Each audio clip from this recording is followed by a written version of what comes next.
Getting fat. How many calories does it actually take to gain a pound of body fat? And how quickly can it happen? What's the difference between body fat and water retention? Let's look at it. So what you have is you have your maintenance calories, which is what it takes you to survive every day. If you're sitting on the couch, you're going to burn so many calories just for being alive. Then you have your activity calories, which is the calories that it takes for you to be alive and move around. You're burning so many calories to do that. That creates your maintenance level of calories. That includes all your exercise and everything else. Now, anything above that or below that starts to either go towards weight loss or towards weight gain. So let's say that your maintenance is 2,000 calories. Just for example, it's a nice round number. You can eat 2,000 calories every day without gaining a pound of body fat, because that's what it requires for your body to be able to maintain its level of activity and just to be alive. From there, you have any additional calories over that starts to go towards the fat. Now, how many calories does it take to gain a pound of body fat? It takes 3,500 calories above that 2,000 to gain a pound of fat. So that could look like 500 additional calories a day, which means in the ballpark of maybe 2 to 3 donuts every single day for the entire week, which a lot of people, you're probably not doing that if you're trying to be healthy.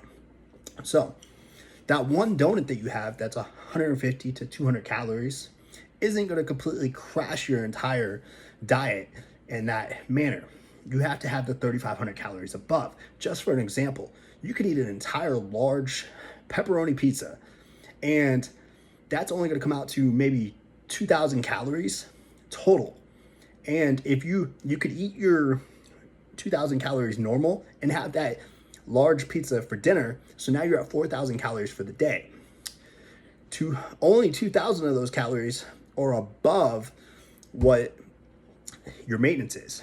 So you still have 1,500 calories left before you would actually gain a pound of body fat.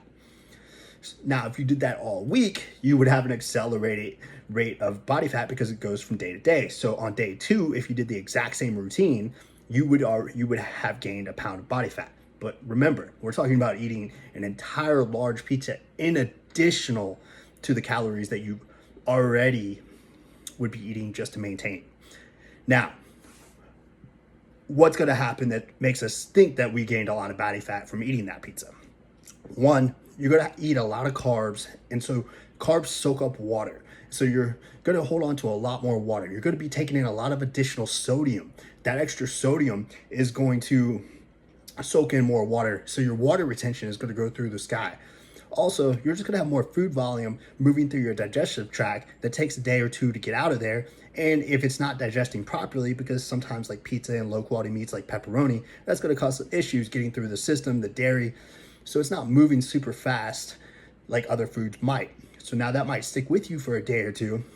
So you've got the weight of the food in your body, plus the additional water retention that's coming from that, which is causing the scale to go up 5, 6, 7, maybe 2 pounds. It depends. But you could be up 10 pounds from a weekend or one day of having a large pizza. But then what happens is you go throughout the week, you end up having a bowel movement that gets out of your system. A couple days later, your body adjusts, the extra water retention goes out. Now you come back down and you realize you actually didn't gain any real weight from that. You just had the water retention and the food going through your body. Now, if you did that every single day or 2 days in a row, and we're talking about not just a donut, we're talking about that large pizza, 2,000 calorie surplus for several days in a row, over a week's period, you would start to actually gain legitimate weight, but that still also balances out over a week. So if you did that for 2 days in a row, but then you ate normal for the rest of the week, you would level out at about a pound gained for that week, even though the scale throughout the week might say that you were up 10 pounds. Anyways, I hope that's kind of helpful. And if it's not, ask me some questions in the comment and I'll love to clarify, or hit me in the DMs. And I'll catch you later. Bye.